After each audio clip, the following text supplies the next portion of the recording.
Firth of Clyde, since the days of the colourful old square-rigged sailing ships, the Scottish sons of Greenock have ventured out to answer the call of the sea.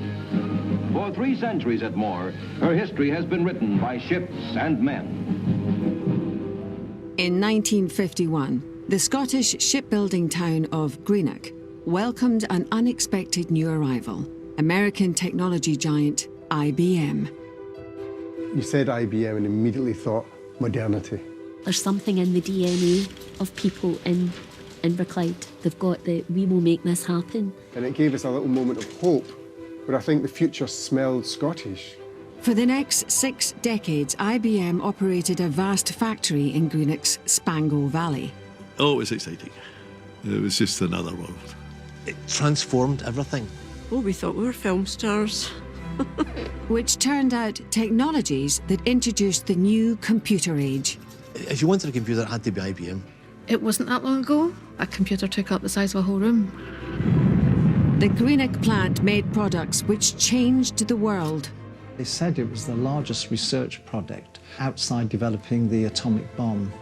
And hatched a plan to steal a place for Scottish manufacturing in the global personal computer revolution. We can do this. We can do this cheaper. We can do it better. Being on the start of the journey, it was really exciting. IBM kick-started a Scottish electronics boom, which promised to carry us into a new high-tech world. I think the story is one of the great untold stories of Scottish industry, to be honest.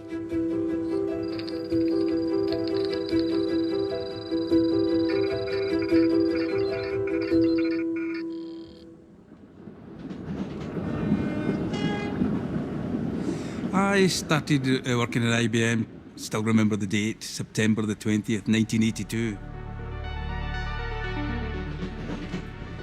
I had studied computing at Paisley Tech. We used to have one machine to share between the 12 of us, and at that time, all we were doing was playing Space Invaders. Back in '82, you wanted to work for the biggest company in the world, and guess what? IBM gave me an offer, and it's one I couldn't refuse. It was the rise of the computer age, and it was going towards the peak, and so you're on at the start of the wave, and you were riding that wave to the top. In the 1950s, the American technology firm IBM opened a huge manufacturing plant in the Spango Valley, just outside the town of Greenock. So here's the blue building coming up now. This is the start of the actual IBM site. Oh, it was massive, very, very, very big. You know what I mean? Sure, it was like a mile end to end. I mean, it used to take us about 20 minutes to walk. Now it's just derelict, right? There's nothing there.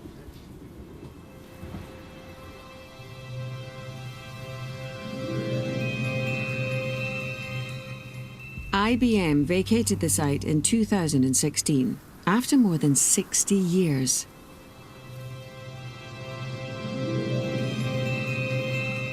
But at the height of its operation, thousands of people worked here. The 70-acre complex included vast manufacturing spaces called modules, a distribution centre, 2 office blocks, and even a social club. I had worked in the shipyard before, so it was very, very different. For me, it was huge, and I thought, I'll never find my way around here. So the mainframes at that time were taking up like massive rooms. It was absolutely state of the art. Long. It's very, very long down the valley. There used to be a little bus that would drive you around the different buildings because the campus was so long. Remember the car parks in IBM? 2,000 cars in the car park. People would pass and say, I couldn't find the IBM, but there's a big car plant up the road. Yeah. This group of retired IBMers all started work at the plant as teenagers in the 1950s. You see, I always remember the word in the town was, it's a fly-by-night company. I know that. I'll only be there for 10 minutes. And although I'd just left the high school, I got offered 4 jobs. Greenock Roadwork, Acme, Hamilton Shipyard, apprentice draftsman. All was going to be there forever. Oh, the yards are going to be there forever. It was like that film, you know, the sliding doors thing, you know. You make some decisions, don't you, in your life? And boy, that was one. For centuries, Greenock had revolved around the town's busy shipyards.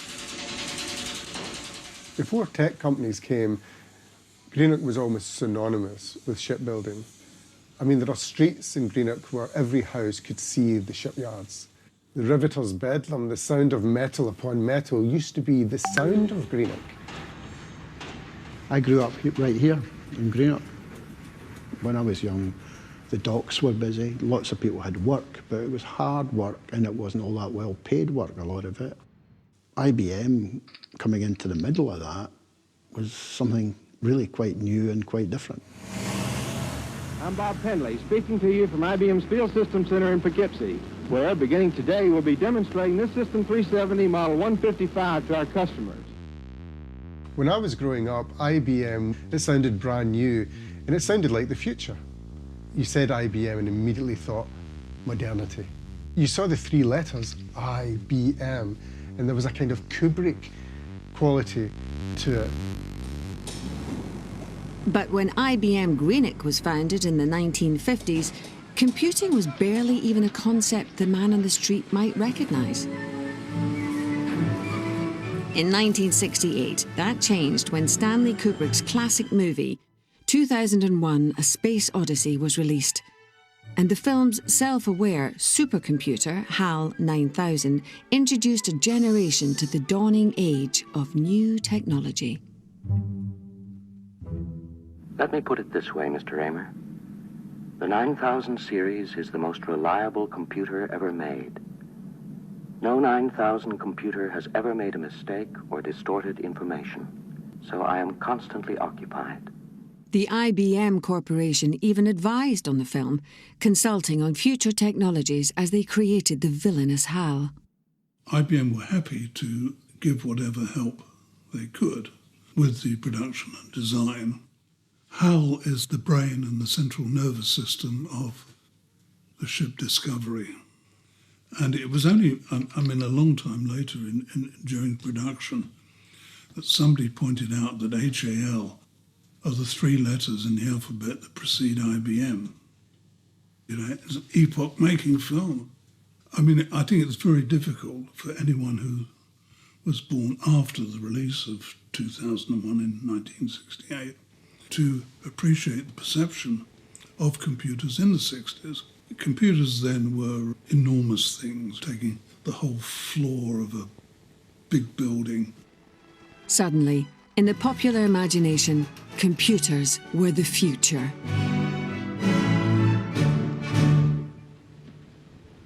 I'd seen 2001: A Space Odyssey, and I'd left school the week before. I'd been a Saturday boy in Woolworths, and then I started in IBM the following Monday morning. Job was advertised as a computer operator. It was about 6 or 7 months later where you actually get your hands on a computer. Everybody was young. No one had any previous experience of this, so we're all brand new. It was a level playing field for everyone. IBM would have to grow its Greenock workforce from the ground up. But the story of how the technology giant came to the Clyde coast begins, of course, in America.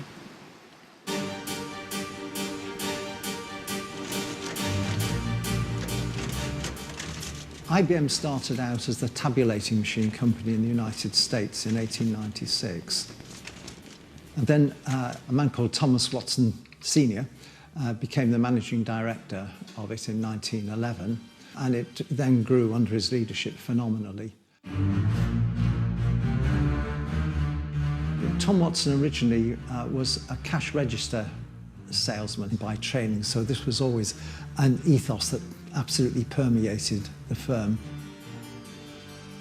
It was quite autocratic and driven, and in early 1920s, it's changed its name to International Business Machines. In those days, all IBM executives could assemble in a single room to map advertising strategy. I can't come before a group of men in this business without my mind just automatically going back 23 years since I took charge of this business.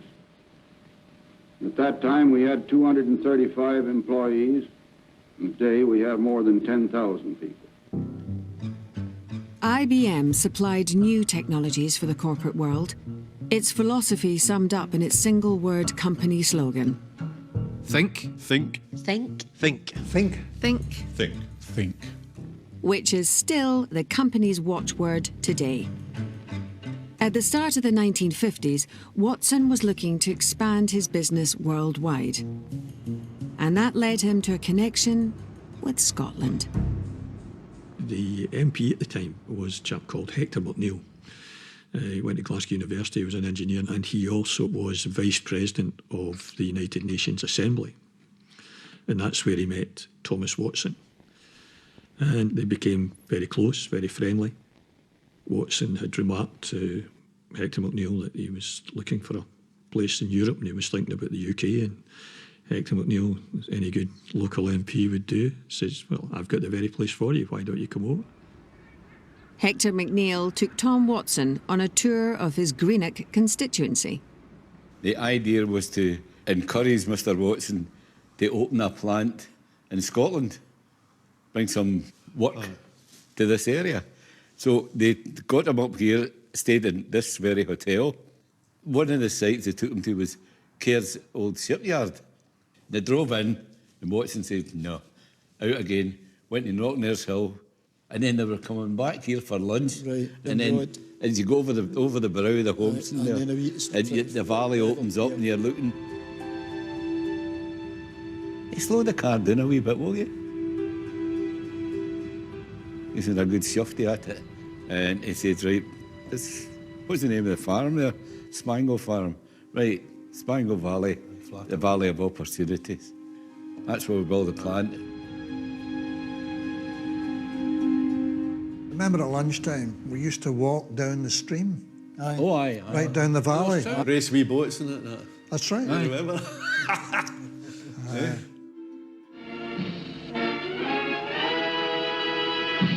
Just outside the city, nestled in the picturesque Spango Valley, IBM's new plant is ready for dedication day, August 30th, 1954. Hector McNeill, Member of Parliament from Greenock, speaks to World Trade's president for the people of Greenock. I hope, Dick, that you'll tell your father that here in the Spango Valley, he will not always have better employees than he would find anywhere else in Great Britain, but better friends than he'll find anywhere in the world. Built to IBM specifications, the works, as they're called in Scotland, present American industry at its best, mass production efficiency, in a setting designed for individual cleanliness, comfort, and convenience. I think what Watson wanted to do was capture the reputation that we had for engineering and for quality. That was the very ethos of the term Clyde Belt. It was considered a good place to work because just the differences in the industries. They moved from a building which was ancient and traditional to a new build which was spotlessly clean. The toilets were inside and things like that. It was a place that people sought to come to work. But neither men who brought IBM to Greenock were to see the plant grow. Both Hector McNeill and Tom Watson died in the mid-1950s, Watson leaving IBM in the hands of his two sons. But by 1954, the Greenock plant was established. It expanded greatly. On the back of that, I would suggest that other companies, big companies, good companies, came along and helped to grow effectively the Scottish electronics industry. Borrowing from California's famous Silicon Valley, this cluster of electronics manufacturers became known as Silicon Glen. Not since Brigadoon has there been a Scottish myth of place quite as potent as Silicon Glen. Silicon Glen as a concept was wonderfully aligned to the future and the modern times. Apart from ourselves at IBM, we had National Semiconductor, who were in Greenock, we had Compact. Timex, Mimtech. There was people associated with the computer industry all over the Central Belt. So it was massive. The growth of electronics manufacturing Both helped to replace the jobs that were being lost from disappearing heavy industries and opened up new opportunities for workers. It definitely changed the people, you know. I mean, it certainly changed the town. IBM came, a lot of the housing developments in Greenock and all over the place, so IBM people bought them. People like me, none of my family ever owned their houses or anything like that. Working people didn't own their house. The equipment being manufactured here in the Spango Valley plant is produced by machines and methods brought from America. But quitting time at Greenock is pretty much the same as quitting time anywhere in the world. In Greenock, the US-owned company brought with it a new Americanized way of doing business. You never called anyone Mr. Everyone just used their first names. You called your manager Ronnie or whatever. I found that quite hard to get used to because I'd always been used to calling him Mr. Dunbar and Miss Buchanan in the shipyard. It was a good leveller, if you like. Might have been a bit of snobbery in the area about those who work in IBM. A lot of people wore white shirts, ties, and they had a badge for identification. And that was possibly unheard of, certainly within the shipyards. But it all lent itself to this image of that this is a really professional company, which, in fairness, it was. The women who worked at IBM Greenock in its earliest decades also had to adhere to the house style. When I started in 1969, the girls weren't allowed to wear trousers. That's right. But, I don't think really many people were that bothered about wearing trousers then, because the miniskirts were out and quite liked to wear miniskirts. Mm-hmm. Did you work in a lot of different departments, Val? I did secretarial, so admin work. Clerical's too old-fashioned, isn't it, admin? I know, we've all got fancy titles. I know, we? financial Titles. claims analyst. Yes, oh yes. Of course, when you went into work in the canteen, I'd never seen pots as big. They were huge. Do you remember IBM had its own chauffeur? That's right, because he picked me up from the airport and I thought it was awfully special.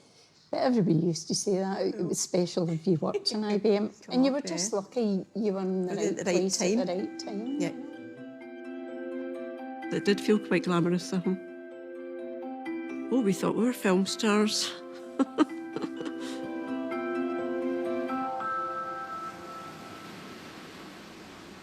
There's always been a particularly vivid relationship, at least imaginatively, between the west coast of Scotland and America. We've always looked out there, ever since we were Waynes, some of us, and we know that Ireland's out there somewhere, but really what's out there is America. It's always a very kind of idealised America that we see from this coast. It's a very romantic relationship, so when industries started to come here from America, it almost felt like they were doing us a favour. They've chosen us. You know, it proved to be a much more complicated relationship as time went on. You keep very quiet under the sea, but you can let off steam ashore. But post-war, more Americans were also arriving on the Firth of Clyde. Underneath my feet, there lies packed together more devastating explosive power than was used by all the belligerents in the Second World War. In 1961, the US Navy opened its new Polaris nuclear submarine base at Holy Loch, directly across the Clyde from the IBM site. They were strange presences in an old country, and they made the old country seem suddenly modern. The new US base was a response to heightening Cold War tensions, but it attracted passionate protests. Hoses can be a useful defence against boarders, like the Campaign for Nuclear Disarmament supporters who attacked the ship by canoe last Easter. For a period, we felt we were slightly taken over by America, that here was this vast, mass, exterminating power. Although the IBM plant and the US nuclear defence base had no business connections, as nearby neighbours on the Firth, they served as a reminder of American power in the Cold War era and of the Clyde Coast's strange new place in that order.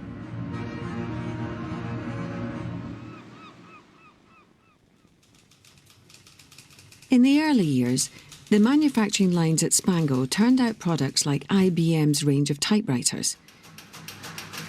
But by the 1960s, Big Blue, as IBM became known, was also making computers, though not as we know them today.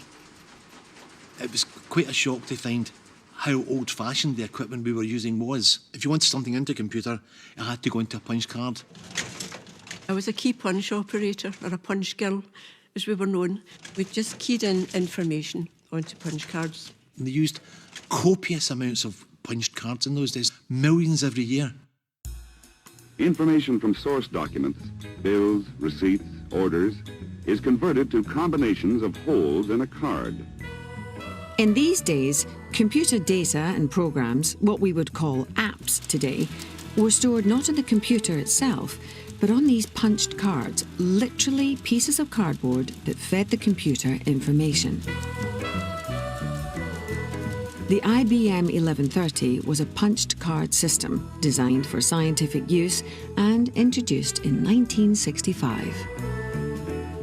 First machine I ever worked on was the 1130. It was cumbersome. It was not the sort of thing that you lifted and took with you out the door at night time. 1130 was what they called a scientific computer. It wasn't sold in general, it was universities all over the world.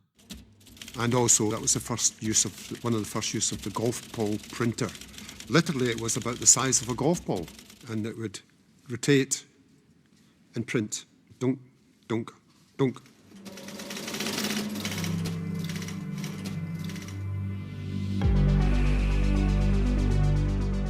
At the National Museum of Computing, in Bletchley near Milton Keynes, volunteer Peter Vaughan works on restoring and maintaining vintage computer systems. I've always been fascinated with technology, with computers. I'm a software developer by trade. I've often gone to museums and sort of seen static displays, you know. And so one of the important aspects of this museum is that we have a lot of working machines.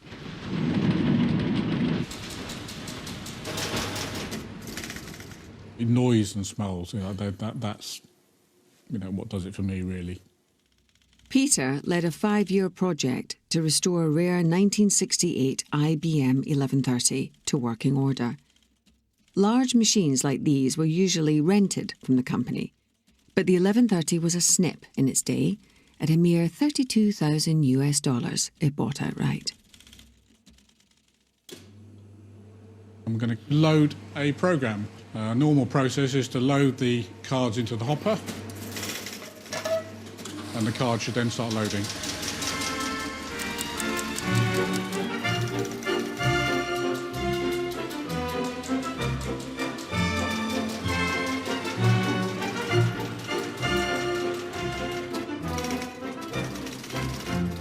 This was manufactured in Greenock.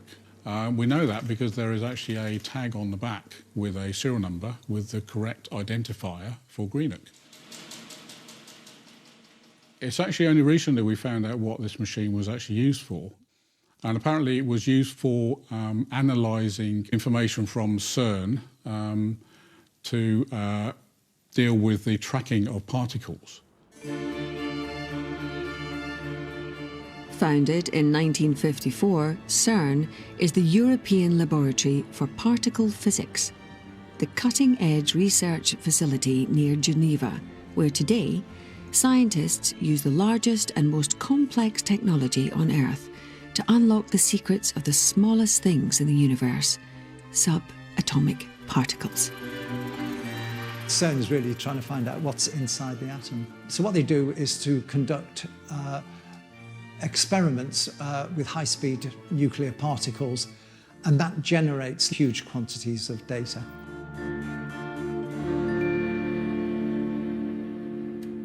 CERN does some of the most advanced science in the world, and the IBM 1130 from the Greenock plant helped them do it.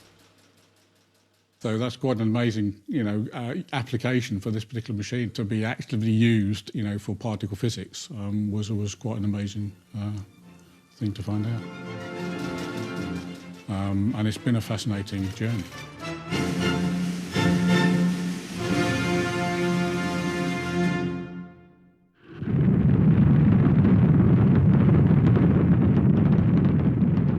From inside the atom to outer space, In the 1960s, technology was opening up extraordinary new frontiers.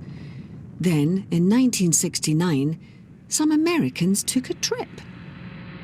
It's one small step for man, one giant leap for mankind. And man's adventures in space needed computers to collect instrument data and to aid in flight control. IBM was involved in the various space missions with NASA. What they were involved was the overall information systems. Space exploration is expanding the universe, with ground computers linked with those in the spaceship to bring about pinpoint landings.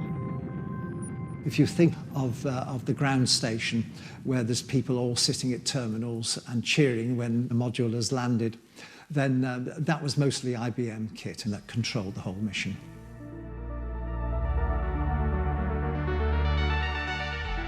By the following year, IBM had expanded into 108 countries globally. And at the Greenock plant, staff were part of that vast worldwide operation and had to keep up with the increasing pace of change. It was quite common in IBM for people to change jobs. If you saw something you fancied, you went for it. Whatever job you wanted to do, then the company helped try and get you to that stage. The idea that you could move about like that was seen by many as a good opportunity to try something new. IBM's enthusiasm for moving employees into new roles led some to joke that the company initials really stood for "I've been moved." I was there 38 years and I've probably in 15 maybe jobs or something. They didn't just let you vegetate. They trained you. Taught you how to present things, how to be a project manager. They trained everybody to the nth degree. Bobby Stevenson started work on the factory floor in 1977. IBM were looking for people that didn't know they could program. So they opened it to everybody in the plant, about 3,000 people. They gave you 3 hours, and for 3 hours you sat there with numbers and letters and small mathematical problems. And then at the end of it I thought, because I remembered the hangover when I was doing it, and I thought, well, that was fun. They went, you can program. And I went, no. That was a total surprise. And they took 10 of us away for a year to teach us software. And I'm still doing that programming since 30 years ago. Bobby is a second-generation IBMer. His father, Tom, was IBM Greenock's 49th employee, joining in 1952. He started just after we left school. My grandfather bought him a white shirt and said, "You're going for an interview with this new American company," and he got the job. And travelling was just considered part of the job. It didn't matter what you did. Folks started getting really good lives. We moved to France and then New York. And even when I was a student at Glasgow, I used to take my dirty washing over to America to get done. It was just accepted. I mean, Atlantic was nothing. Sometimes the whole manufacturing line would be sent to Raleigh, North Carolina to learn the product and then bring it back. And folk would just, where are you going next week? I'm away to North Carolina. It was like, I'm away to Paisley.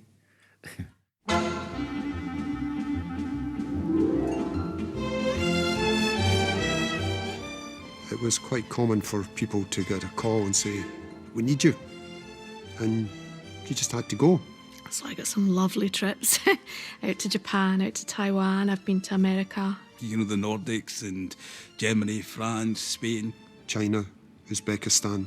Oh, South Africa was just brilliant. I had wife, 3 kids, 2 dogs and 3 cats came with me. And that was something that IBM did. If you went for a certain length of time, your family went with you. Oh, it was exciting. It was just another world. It was just another, you were in first class. I mean, my very first trip to America was to a place called Rochester in Minnesota, and it was like -40 and all. You were freezing. You're instant frozen. You couldn't breathe in deep. It was that kind of, this is a boy from Greenock, never been anywhere, January, I think it was 25, 2011, I think. There was a revolution, an uprising in Cairo. David Brooks started out working on the Greenock production lines, but rose to international management roles, running a new IBM centre in Egypt. I saw Egyptian fighter jets flying below my apartment, and there's gunfire, looting. I just made sure all the people were safe. People were coming to work with sleeping bags and cases of food to stay in the IBM building. And you learn a lot about yourself. So there's no IBM training manual, the how to handle when a country's switched off the internet and you can't communicate. So no, you would never in your wildest dreams, you start off working as a flow solder operator to be in Cairo, you see the pyramids and be in the middle of a revolution.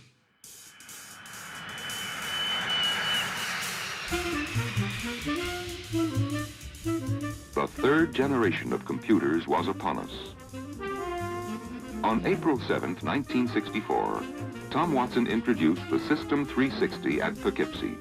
He stressed that it was the most important product announcement in company history. In the mid-1960s, the computer industry had a problem.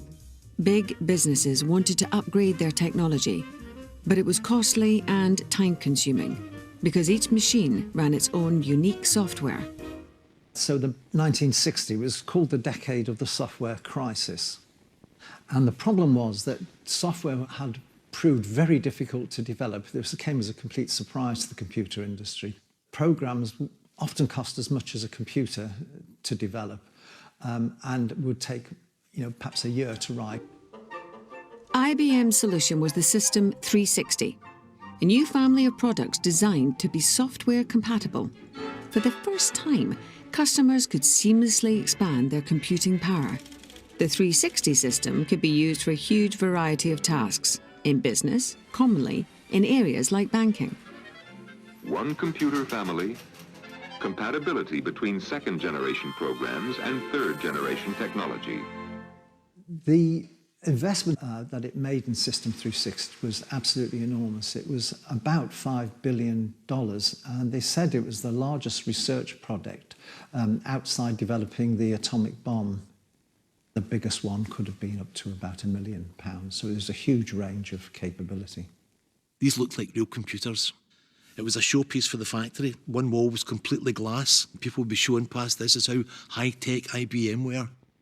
In Mad Men, they actually purchased an IBM 360 and they put it in a glass cube in the middle of their office as a sort of a showpiece computer because they were incredibly expensive. Get out while you can! The 60s set drama portrayed both the ambivalence some felt about the coming of the computer age, but also the excitement about what these new machines could actually do. Well, I was at IBM for a few years, and I saw that they have got a great product. They don't trust it. I've worked with these machines. I know how resilient they are. I don't want to find them in a junkyard in 2 years. Vintage computer enthusiast Adam Bradley recently acquired a historically valuable but long abandoned 1960s System 360. So here we have the IBM 360 central processing unit. This is the heart of the mainframe. To my right now, we have the multifunction card machine, a punch, interpreter, reader, and sorter. Here we have a 29 series punch system, which is used for manual data input onto cards.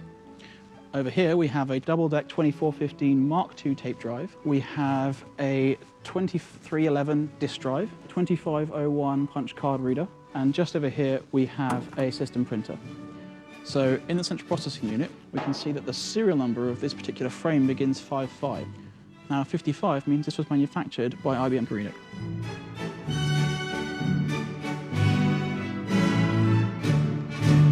So, we were in a pub on a Monday night, and as you would do, we were browsing German eBay. We came across a system, and my friend said to me, "Adam, is that an IBM 360? I said, "I think it is." So I thought, well, I really have to have that. So we started bidding on it. And the following morning, we continued bidding on it, and we won. And we thought, okay, well, where is this machine? And we thought, it's in Nuremberg. The realization of reality suddenly set in that we now had to move this piece of equipment from Germany to the UK. And it weighs 9 tons.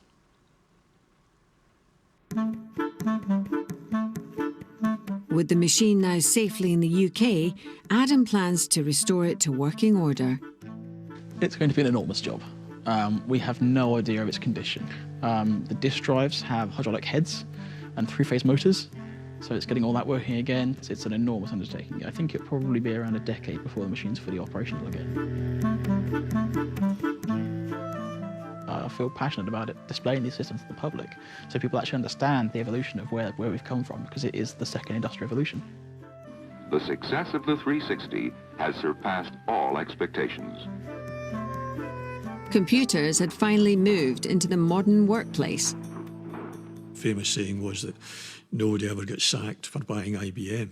If you wanted a computer, it had to be IBM, Big Blue. The letters IBM meant something. It had a cachet about it.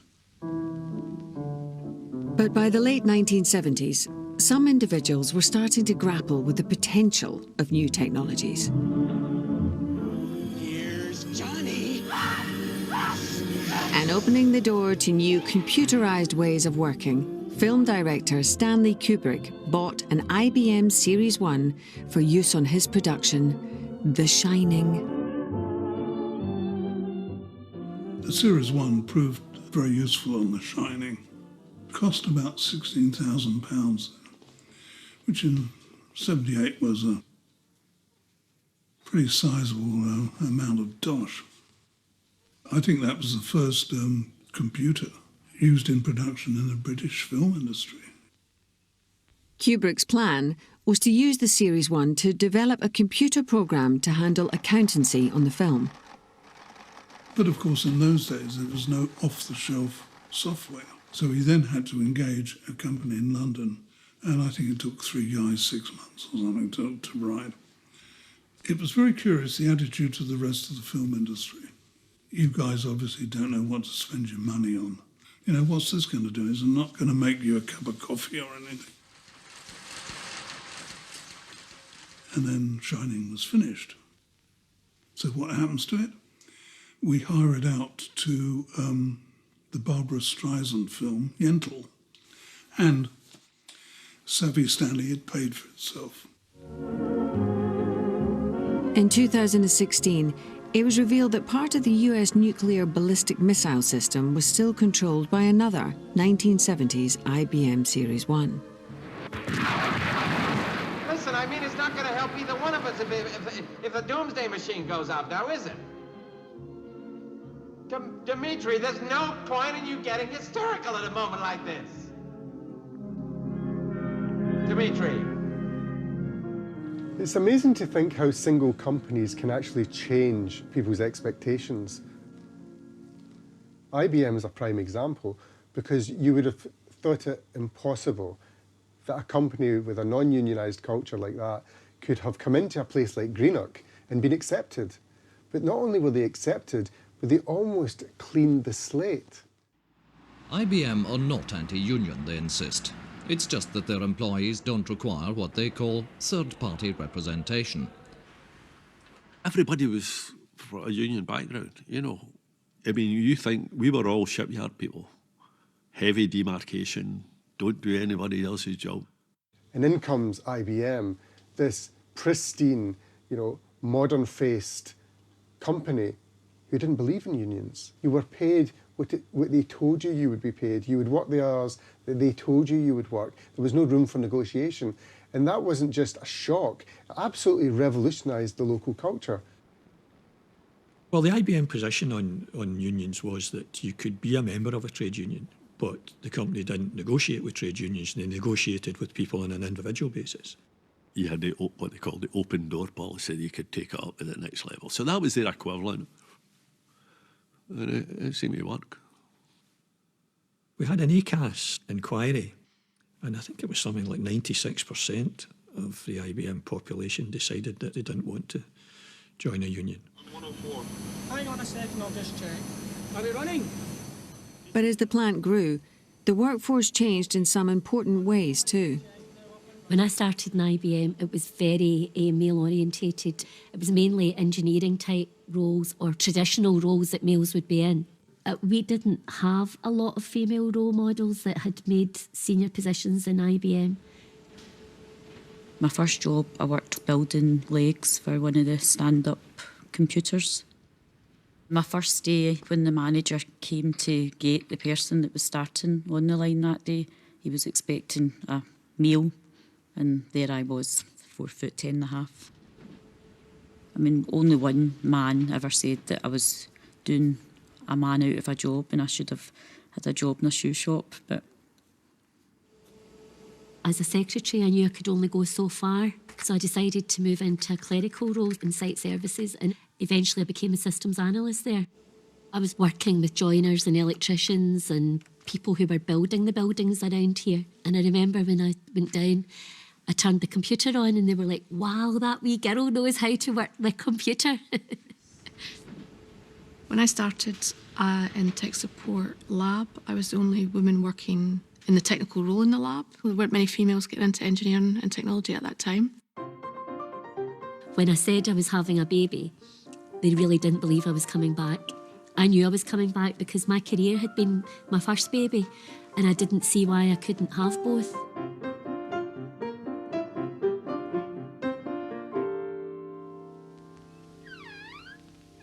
Roles for women were changing fast, and in the 1960s and 70s, new IBM products were playing their part in transforming workplace culture. Behold the future. I'm talking money, hand over fist. A typewriter. A self-correcting IBM Selectric 2 electric typewriter with patented high-speed type ball. They're not just for women anymore. It's almost unthinkable today, but in the mid-20th century office, information could only be stored on sheets of paper, mainly composed by secretaries on typewriters. So the problem with a conventional typewriter was that how would you prepare a document? Typically what people would do would be they'd dictate it, it would then go to a typing pool, get typed, and then they would have to edit it. Then it would all have to be retyped. IBM's MT72 changed all that when it introduced the concept of word processing. It had a storage unit attached to a Selectric typewriter, so that now you could perform all those editing operations actually on the typewriter, but inside the memory unit it had stored all the keystrokes, and a computer program would then reformat it and you could type off a clean copy. Corrections are finished and it's all ready for typing automatically. Using a word processor required quite a lot of training, but typists were very trained individuals, so it wasn't a particularly huge challenge for them. I saw this advertisement to go and work for, it said, a prominent person in his home and da-da-da. So then they said, well, I suppose you'd like to know who you'd be working for. So I said, oh, well, it would help, you know. And and they said Len Dayton. The acclaimed writer Len Dayton shot to best-selling fame in the 1960s. Secretary Eleanor Handley worked with Dayton on his blockbuster book, Bomber. It's thought to be the very first novel ever composed on a word processor. He was just great to work with.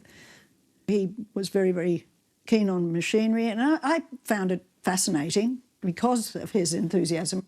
And IBM actually approached him, told him about the MT72, and Len decided to have it. It was like a small upright piano. It wasn't just one piece of equipment. There was the keyboard part, and then there was the computer part that had all the magnetic tapes which ran on it and so on. And to get it into the house, they had to take all the front windows out, and it had to be brought up on a crane, and so it was, yeah, quite a beast. I used to try and beat it. If I could type faster than it could print it out. But I think I did. It was a very complex, big book. It's the most amazing thing to work on, and, you know, I really lived it. Every page, every time I typed it. But I didn't realise just quite how revolutionary it was. Oh, I feel very, very proud of being part of Bomber, and quite privileged, really. You know, I worked on it, and the fact that it has become part of history.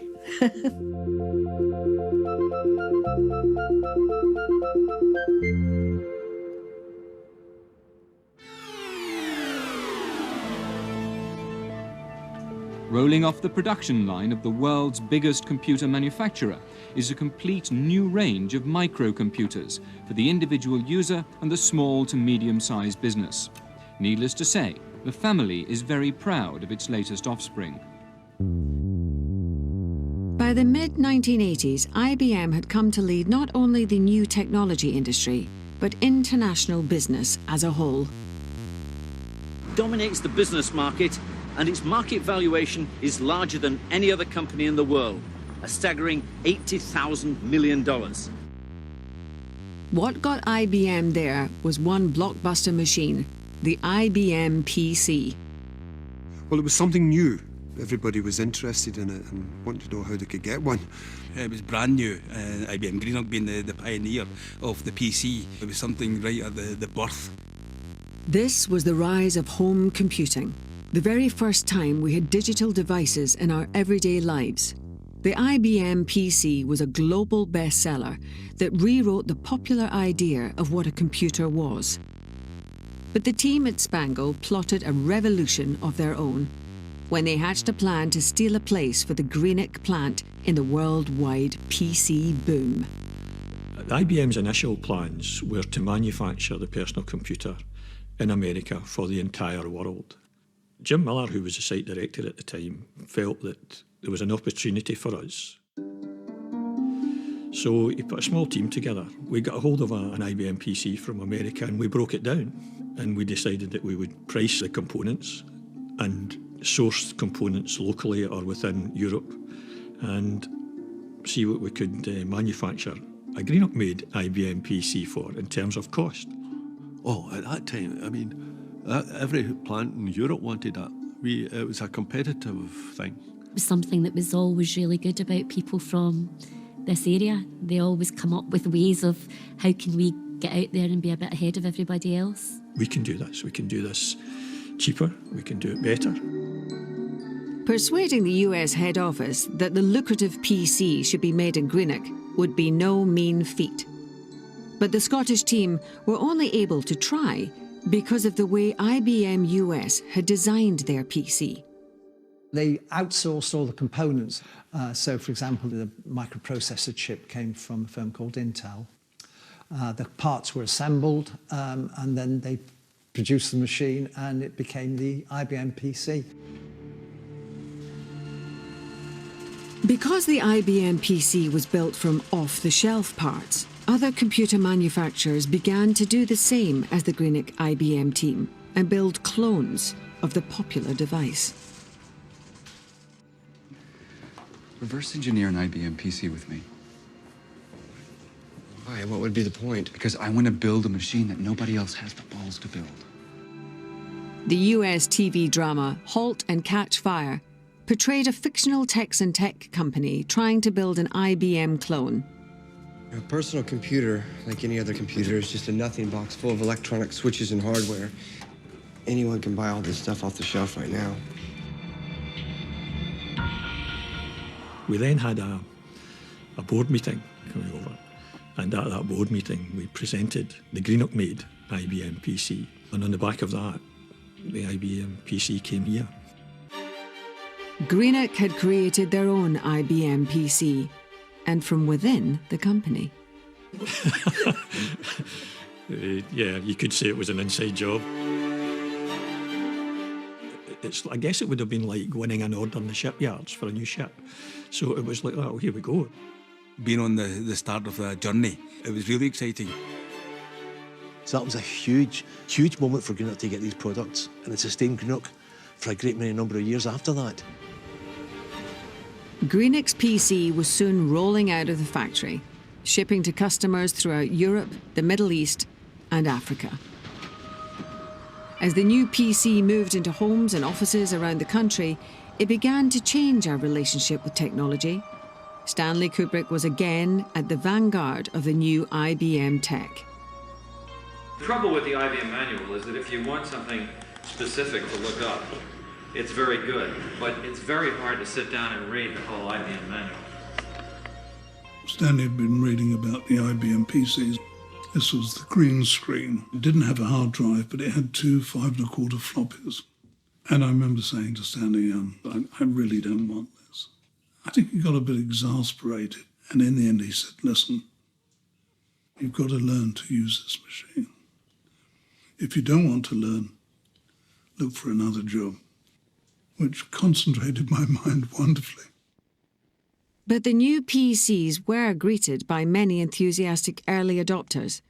Anthony's son, Nick, also worked with Stanley Kubrick. My first and earliest memories of working with Stanley was just hanging out with Dad when he went to work in my holidays. I used to play on the sets of various films, and then I met Stanley, and we kind of hit it off. We had a keen interest in computing, which was obviously in its infancy as far as the public went at the time. And Stanley was very visionary when it came to using computers, and he would lend me things to go and play with, which was amazing at the time, and just say, go and learn it. Do you know anybody here who's keen and who either would know who to get or would be helpful themselves? My computer teacher at school didn't believe me. My friends had Spectrums at the time, and I was playing with IBMs. It was really an amazing experience. And so Stanley was keen to use anything he could get from me as far as technical knowledge. It's a great work ethic to learn when you're 12 as well. Stanley embraced the future.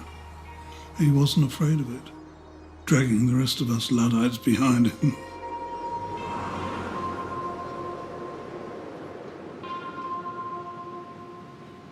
You think the machines felt this way? You think from building machines like that to building personal computers this size, which we used to think were the bee's knees. We went that it's got 20 kilobytes in it and that kind of stuff. They talk about gigabytes and megabytes. I've got more than that in my voice. The IBM PC had propelled the company's global business to new heights. Probably its most successful time would have been mid-1980s. It had a workforce of about 400,000. But as the decade progressed, it became clear that all was not as it seemed. It all turned out to be slightly a double-edged sword for IBM because it actually became quite easy to make a clone machine. And so you got firms like Dell Computer and Compaq, who were very quickly selling as many personal computers as IBM was, probably at a lower price. It was a bit more of a precarious business to be in. Squeezed in the PC market by smaller companies selling clones, IBM was also threatened in its traditional area of large mainframes for business. The old ways had gone. Nobody rented big machines that filled a room anymore. So the game was lost. By 1993, it became famous as having made the largest corporate loss in history, so it was an absolute existential crisis. When did it start to go downhill? Well, it's just maybe we were getting paid too much, so they ended up subcontract. Somebody else can do your job cheaper. Eastern markets were cheaper, and that's why they went there. Went away. But how did they take us as Greenock boys and turn us into that? It turned hammer and chisel engineers into precision engineers. The pace of change in digital technology is ever increasing, ever accelerating. So the lifespan of any phase of it gets shorter and shorter. We were constantly looking at how can we save a penny off of a component or a minute off of a process. We could never be fast enough or good enough because everything was happening so fast, everything was changing so fast. At the end, we were no longer a low-cost economy, and unfortunately, that's the way business goes.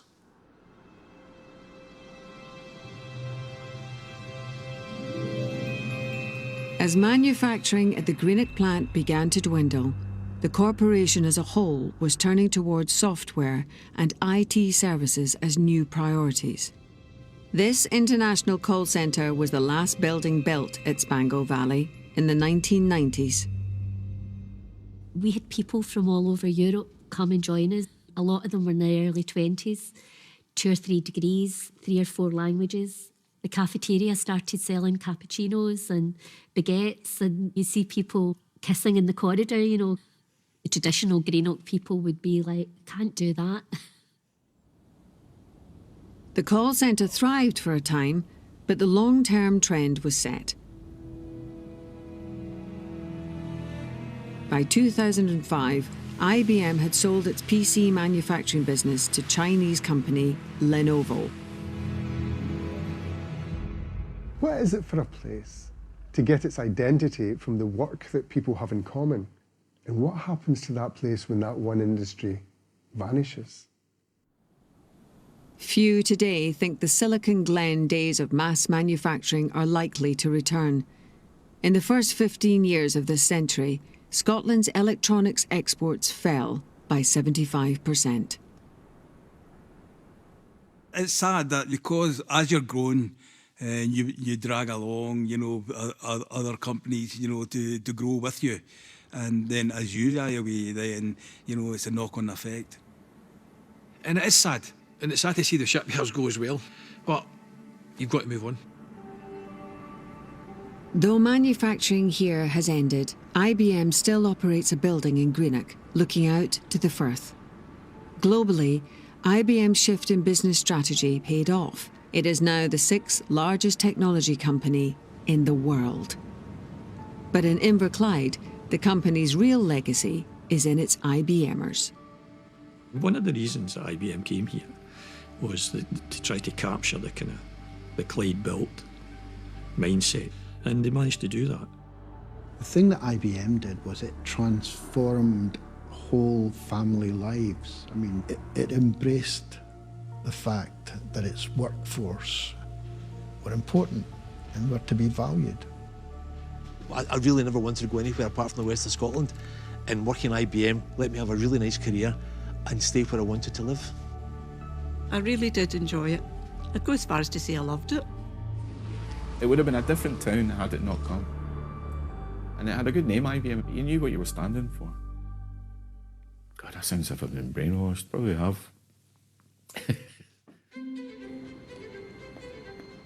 In the last 70 years, new technology has changed the world and Scottish lives more than anyone could have predicted. It's almost impossible to imagine how much further it could progress, but who knows what we'll be talking about in another 10, 20 years' time. Who knows, maybe some other Scottish guy will, you know, create something, you know. If you're a fan of The Hitchhiker's Guide to the Galaxy, they have an invention there called the Babel fish. And it's a fish you can pop into your ear and it enables you to understand different languages. I'd like to invent an empathy machine that could connect us on a personal level and allow us to understand each other a little bit more. Do you know what would be good? See a mirror that actually showed your face the right way around. That would be quite interesting. If you could time travel, right, that would be the thing for me. I always say to people, they're going to invent a chip to put in a dog's head that can translate what dogs are thinking, and your dog will talk to you. I've not got a dog.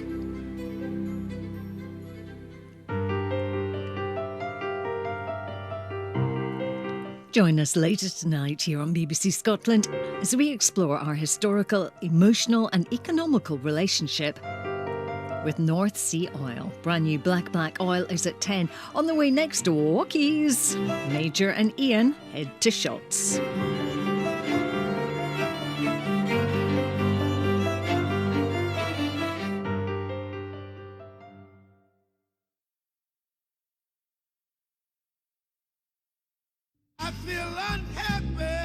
The natural world is in crisis.